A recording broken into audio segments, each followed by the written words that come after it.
Purposely. Your life, God's purpose. Listen at purposely.com. I get to go to a conference every year that is really fun because it is all kinds of incredible musicians. And they come, they're singing about God. It's a lot of the songs that you hear on the radio.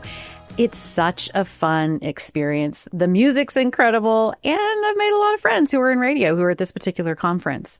But even at a conference in which there is a lot of talking and a lot of music, a lot of noise, I got to experience something about quiet that was really unique this year. I'm Julie Lyles-Carr, and this is God on the Go, where we help you have the conversations that really matter. Whether you're in the car heading to school or soccer practice or whatever you have going on, we want to come alongside you and help you make the minutes matter.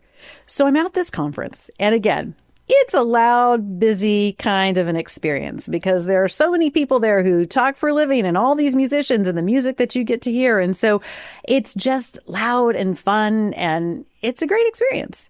But this one evening on the schedule, there were several musicians who were all going to be doing stuff on stage after dinner. And so the first guy gets up and he's like really chatty and talking and people are laughing. And then the next guy and he's got all kinds of stories to tell. And then the next group and they do this, that, and the other and blah, blah, blah, blah, blah. And then the final guy, he is a musician named Ben Fuller. He has seen all this going down and all this chatter and all this talk. And in this quiet way, without making jokes, without doing a lot of talking, without much of anything, he just says, "Thank you, Father," and goes into his song. It was so impactful. Was it wrong that we were having a great time up to the point at which he started his song? No, not, whatever, it's fine. But it reminded me again about the power of quiet.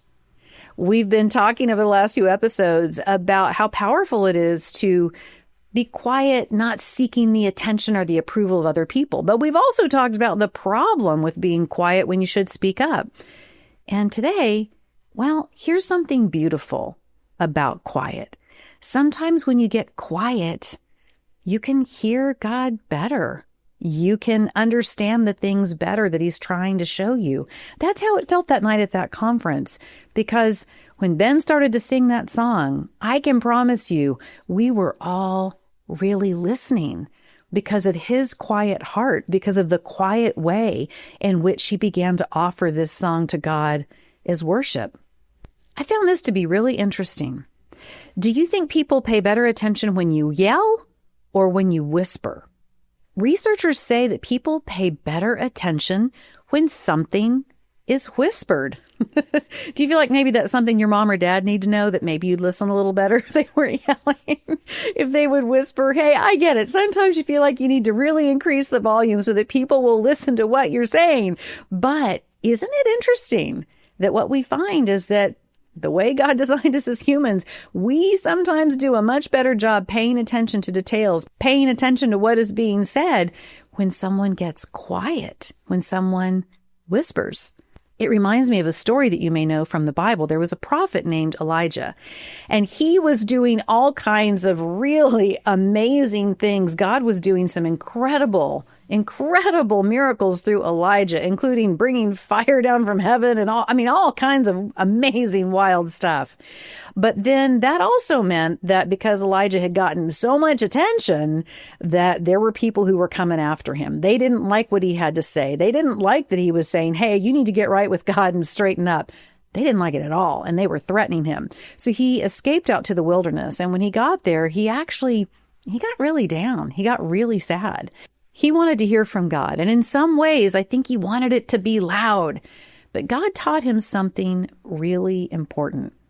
There were all these signs that he experienced, big storms and fire and all this kind of stuff. And he was listening for God in all of that loud. He was listening for what God wanted him to do, what God had to say to him. But actually, after all of those big, loud things happened, 1 Kings 19:12 says, after the fire came a gentle whisper. It was in that whisper that Elijah then actually heard from God. It's important for me to remember that. Sometimes I want God to be loud. I want it to be broadcast all over the place to where I can hear it. But so often it's in the quiet that I hear God best. So often it's in the quiet that I can really hear someone's heart. Sometimes it's when I'm more quiet that the people who I want to talk with and connect with can hear me better, because then I'm really sharing my heart. Then I'm really getting down to what is most important. Maybe over the next couple of days, you can try this out. When it's quiet, see what God might say. Decide on purpose to turn off your music, to turn off the screens, to turn off the noise, and just see what happens in the quiet. Quiet can be one of those places where then we can really tune in to God.